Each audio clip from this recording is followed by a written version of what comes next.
sa pinakamalaking entablado ng Premier Volleyball League, muling napatunayan ng isang kasabihan sa sports. Experience is the best teacher. Nagtapos ang Game 1 ng All-Filipino Conference Finals sa isang dominasyon. Ang Creamline Cool Smashers hindi binigyan ng pagkakataon ng Signal Super Spikers na makahinga at tinapos ang laban sa straight sets, 25-22, 25-18 at 25-16. Akala natin ay magiging dikdikan o isang mahabang wars of attrition, pero ang nakita natin ay isang masterclass sa composure at disiplina. Sa video na ito, hihimayan natin kung bakit nga ba nating ganuto kadali para sa Creamline na payukuin ang signal at ano ang kailangang baguhin ng Super Spikers kung gusto nilang humaba ang seryeng ito. Tara, usap tayo! Kung titingnan ninyo ang score, straight sets ang panalo. Pero kung nanood kayo ng live, ramdam ninyo ang bigat ng bawat rally. Ang pagkakaiba, Creamline knows how to handle the pressure, habang ang Signal mukhang na-overwhelm sa bigat ng finals atmosphere. Bakit ko nasabi ito? Pag-usapan natin ang errors. Ang Creamline naging sobrang disiplinado. Nilimitahan nila ang kanilang sarili sa 12 errors lang. Sa kabilang banda, ang Signal nagbigay ng 22 free points sa mga Cool Smashers dahil sa kanilang mga miscues. Sa finals, bawal ang ganitong pagkakamali. Ang Creamline ay eksperto na sa pagpapahaba ng rallies. Sabi nga ni Gemma Galanza sa interview pagkatapos ng laro, naging maingat sila at nag-scouting ng malalim. Sinunod nila ang game plan ni Coach Sherwin Meneses na maging pasensyoso. Yung disiplinang hindi magmadali, yon ang nagpanalo sa kanila sa unang 2 sets na dikdikan sana. Pagdating sa players, sinong nagdala? Gemma Galanza once again proved why she is a reliable force. 17 points at 13 excellent receptions. Hindi lang siya scorer, siya ang nagbibigay ng stability sa floor defense ng Creamline. Sinabayan siya ni Bernadette Pons na may 11 points at Tots Carlos na may 9. Pero ang tunay na arkitekto dito ay si Gia de Guzman. 22 excellent sets. Kitang-kita ang pagkakaiba ng playmaking niya kumpara kay Jel Cayuna ng Signal. Si Gia, napaka-fluid ng play. Hindi mo mahuhulaan kung saan pupunta ang bola. Si Cayuna naman, nagtapos na may 14 excellent sets pero sa totoo lang, kulang ang offensive support mula sa kanyang mga teammates.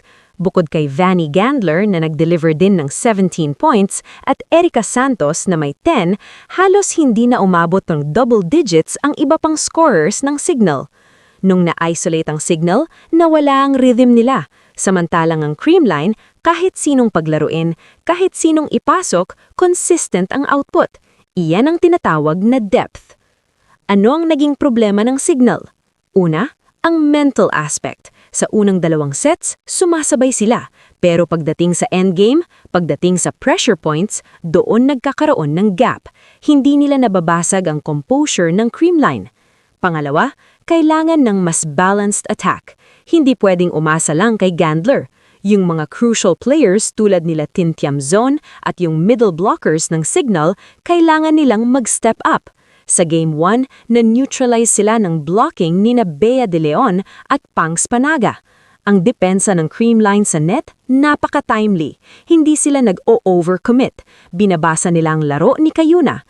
Kung hindi makaka-adjust si coach ng Signal sa transition play at sa reception, mabilis ang katapusan ng seryeng ito. So, Game 2 na sa Huwebes. Ang Creamline, isang panalo na lang, 11th title na. Ang Signal naman, kailangang ipakita kung kaya nilang bumangon sa ganitong klase ng pagkatalo. Sa tingin ninyo, makakaresbag ba ang Signal sa Game 2 o tuloy-tuloy na ang coronation ng Cool Smashers? I-comment ninyo ang inyong mga predictions sa baba. Gusto ko ring malaman kung sino para sa inyo ang player of the game nung nakaraang laban. Huwag kalimutang mag-like kung nagustuhan ninyo ang breakdown na ito at mag-subscribe para sa daily updates natin sa PVL at iba pang volleyball news. Ako ang inyong sportscaster, signing off. Ingat kayo! This is for you. Ayan, supportive talaga si Tits. Hindi sa kanya yan!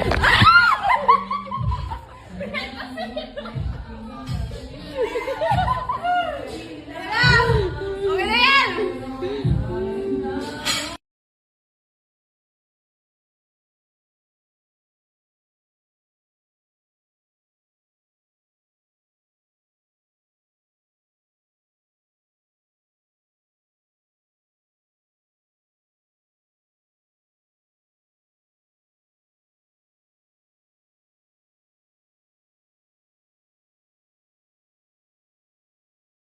Sister, please say to my vlog, yo, follow me. Follow who? Me. Please say to them, follow me. And Follow me. on Facebook. Me, Buding. Not you. Buding. Sister. Follow Buding on Ah. Facebook. Thank you. At ako'y nahiya pa, nagpaantay pa nga ako kasi idol na idol ko talaga to, si Ate Iron Egglet. Please sabihin mo sila i-follow ako. Saan? Sa Facebook, page ko. Ano ba page mo? Buding! Please unfollow.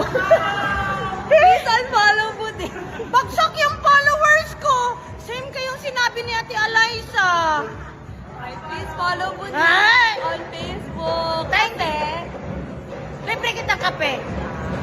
Bakit ka nila ipa-follow? Kasi, hindi ko alam. Nablangko ako. Idol na idol ko talaga yan. Ano pa lang ako? Grade 4 pa lang ako. Thank you, te. Excuse you.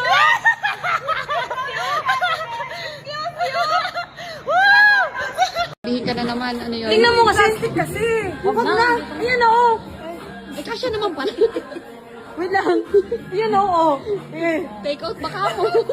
Pakita mo kay mami mo kung anong laman ng bag mo. Pakita mo kay mami mo.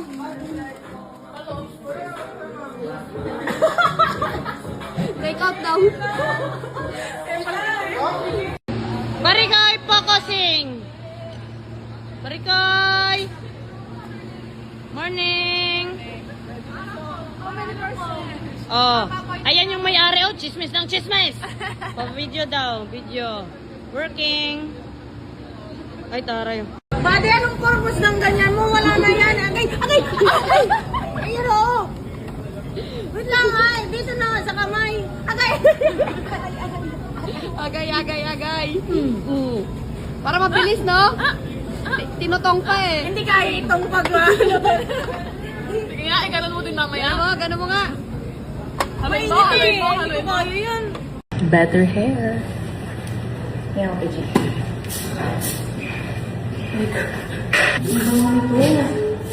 Bango? Bango. Hindi mo pa ba nagamit yung hindi ba? Inom mo yung buko.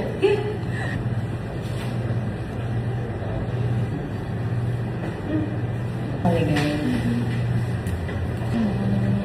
Ano ka nagtagod sa Gcash? Ay, wala.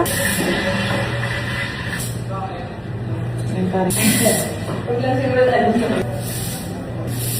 Ang tanaw yung natsura mo. Naka-message ko lang tapos naglalakad din siya. Ito ba yan? Ito sa matter. Paka-forward yan ba? Hindi. Ia-atras mo yan. Ia-atras mo. Saan ba? Hindi ba? Sa likod tayo maglalagay. Hindi sa harap. Okay. Hindi ka ata sanay nang nakaupo ako. Ayan. Nakakagulad yan. Grabe yung itsura mo dyan. As in yung... Nasa mo po. Ina, happy?